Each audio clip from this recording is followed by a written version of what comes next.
exactly how to introduce this. I was going to say it's kind of embarrassing, but I think everybody that writes anything and says and reads anything they write is probably going to be embarrassed at one level or another. And this is something that was written over 40 years ago when I think John asked me to read something, and it's poetry, right? And I wrote poetry a long time ago when I was thinking that maybe I had the possibility of, someday I might be driven enough to be a poet, but I decided I wasn't, and so I could have pretty much stopped writing it. But at this point, well, let me put it this way: when I was a kid, I liked Norse mythology. I was interested in Norse mythology, and I'm talking like I was 8 or 9 years old, and I was reading this stuff in the junior classics.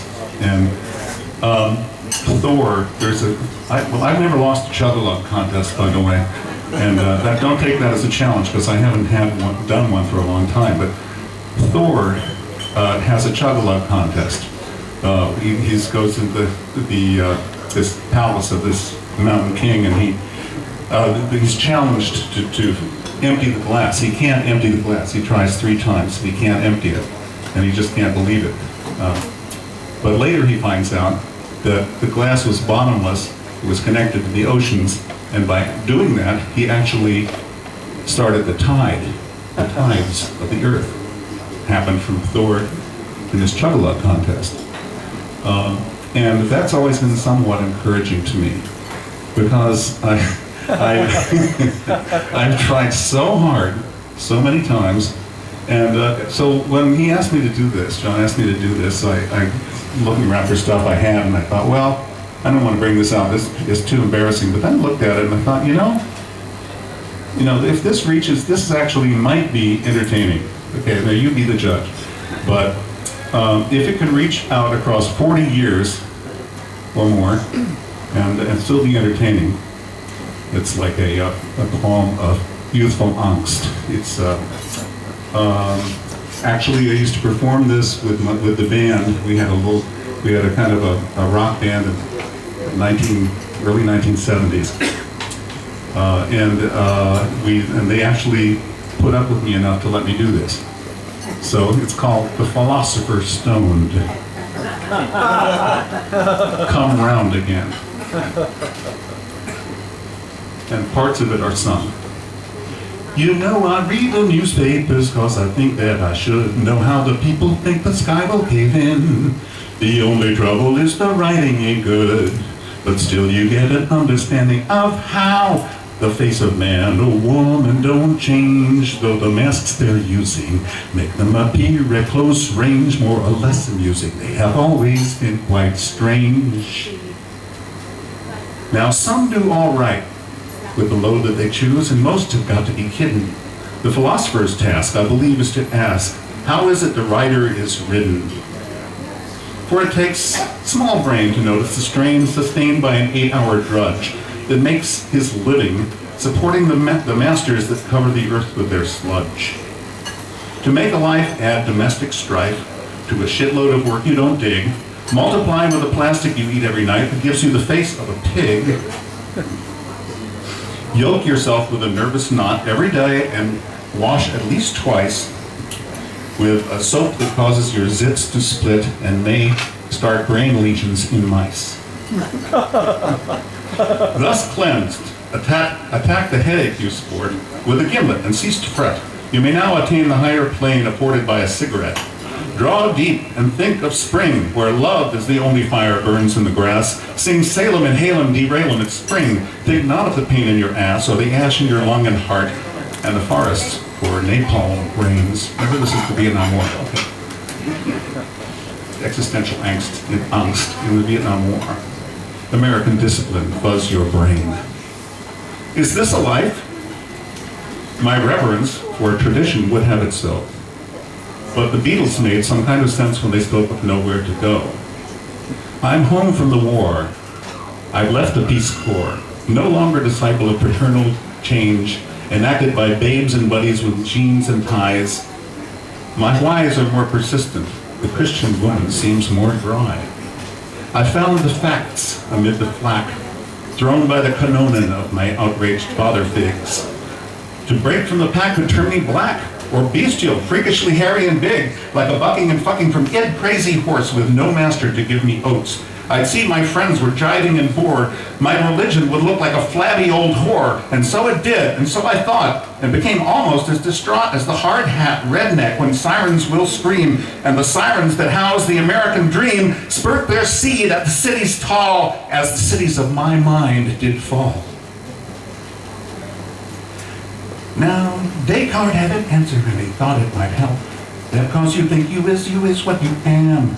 The problem is to discover a scam whereby to see how you can be at all. Because the laws of our fathers are wrong, and if you know it, you need something to help you be strong. Well, as a first step, you would light up a stick and get stoned. Why don't you get on your philosopher's stick? Why don't you get on? Why don't you get on your philosopher's stick? Why don't you get on? What you want, you don't need, and what you need, you don't want. This is something comes out of all the stuff I've been taught that you should bet on your philosopher's stick, that you should bet on. Why don't you get on that philosopher's stick? Why don't you get on? So, I loaned my brain to the astral plane, transcending for days on end, without a care as to exactly where the smoke my mind would bend, and settle for a measure on an avenue of pleasure. Thus Americans got the leisure. Even if they're poor white tramps, they've got security forever in the federal food stamps. While we can have leisure and pleasure and dope, living on wheels and small-time deals mid occasional weekends in jail. Oh, sunshine, vegetariana gale. Loose your hair from high, high towers. Decorate those guns with flowers. Teach me to ignore the powers threatening the earth with sludge. Play your zither, harvest moon. Pokeberry hunter who knows one tune. Toothless Harvey, acid blown, tell us everywhere is home. Tell us indigent outcasts who left our future and our past for one eternal now and again thrill from head to toe, beneath which the vague impending woe that still has ceased to plague neither us nor the horde of whores and bores whence we dropped, poor Rose, flexes us with fear and traces anxious tilts across our souls. The race goes on, and dope nor wine succeeds in aught than spacing the pricks that take the hide and seek welfare of our guilty state. The race goes on, and life is long. Oh yes, T.S. Life is long. Oh, Plato, explorer of caverns and light, inventor of music and pretty uptight. Where is a king, a philosopher now, and why do these questions still furrow my brow? And holy Hegel, how could I kiss the tit of any synthesis after Willie Mae's been sold? Now rock and roll is getting old, where money is the highest goal, and still the snakes are in control. While the prophet, my old you, tenured to a cross or two, explains the fall of man to me, though he's too weak to climb the tree, in tidily framed theories that thoroughly shred my flippancy. Oh, is there not a lonely crumb left over from the feast of paper-weighted itchy pates, the feast for which I came too late to make a speech, but not to get an empty plate? Words, more words. So I finally thought, what I really want is a sign. Just a little sign. A smile, maybe. A smile that's real. And I looked around, and hey, still a lot of smiles around. There's still an up for every down. A truth. Should I write a treatise for the world to read in hopes the world will read and heed? With the thought of writing a treatise, some corners of my mouth turned down and wanted an up. So I thought to them, lips, wow. If you're close to the reason, you're beyond the season, you found the pot, why get too hot? Philosophers are prone to confuse a lack of words with lack of food, a lack of readers with the blues. So I took off my clothes and getting brave, jumped into a yawning grave. I like to die, let loose my soul, and just started to hang. It's not getting old, nothing is old. So the search for truth still has its charm, and the years are doing my mind no harm. With all their loves and battles joined, winning, bringing brighter growing, losing, throwing me on the next necessary axiom, teaching me, oddly, to be philosophical, balance better and get around to what little I really have to say. You know I read the newspapers cause I think that I should know how the people think the sky will cave in. The only trouble is the writing ain't good, but still you get an understanding of how the face of man or woman don't change, though the masks they're using make them appear at close range more or less amusing. They have always been quite strange. Yet you am an animal, as such you am part of the plan, and all you need to do is do what you can. That's not to say you should not practice your hand, or the discipline may lift up your soul, and how high you'll get you never can know. Like any song will tell you, there's no place to go. The road to hell is no fun. What some people doing down there? Why don't you get on with the smile that you smile? Why don't you get on? Why don't you get on with the answers you find? Why don't you get on? What you want you don't need, and what you need you don't want. This is something comes out of all the stuff I've been taught, that you should bet on, all the lessons around, that you should bet on. Why don't you get on your philosopher's stick? Why don't you get on? Whoa! Thank you.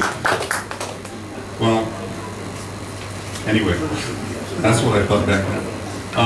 And I have a couple of things I would like to read.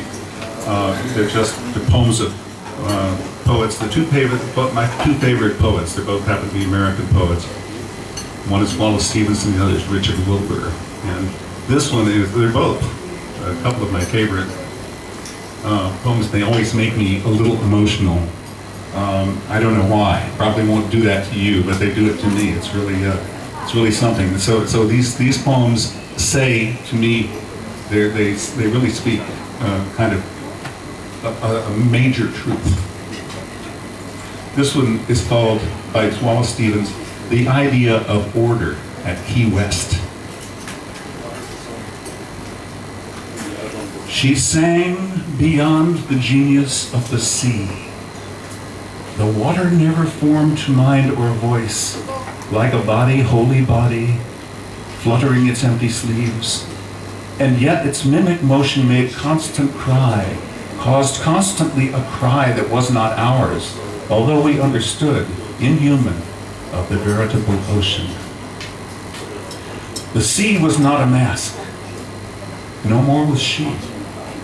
The song and water were not medleyed sound, even if what she sang was what she heard, since what she sang was uttered word by word. It may be that in all her phrases stirred the grinding water and the gasping wind, but it was she and not the sea we heard. For she was maker of the song she sang. The ever-hooded, tragic-gestured sea was merely a place by which she walked to sing. Whose spirit is this, we said, because we knew it was the spirit that we sought, and knew that we should ask this often as she sang. If it was only the dark voice of the sea that rose, or even colored by many waves, if it was only the outer voice of sky and cloud, of the sunken coral water wailed, however clear, it would have been deep air, the heaving speech of air, a summer sound repeated in a summer without end, and sound alone. But it was more than that. More even than her voice and ours. Among the meaningless plungings of water and wind, theatrical distances, bronze shadows heaped on high horizons, mountainous atmospheres of sky and sea. It was her voice that made the sky acutest at its vanishing. She measured to the hour its solitude. She was the single artificer of the world in which she sang, and when she sang, the sea, whatever self it had, became the self that was her song, for she was the maker. Then we, as we beheld her striding there alone, knew that there never was a world for her, except the one she sang and, singing, made. Ramon Fernandez, tell me if you know why, when the singing ended and we turned towards the town, tell why the glassy lights, the lights of the fishing boats at anchor there, as the night descended, tilting in the air, mastered the night and portioned out the sea, fixing emblazoned zones and fiery poles, arranging, deepening, enchanting night. Oh, blessed rage for order, pale Ramon, the maker's rage to order words of the sea, words of the fragrant portals dimly starred, and of ourselves and of our origins, in ghostlier demarcations, keener sounds.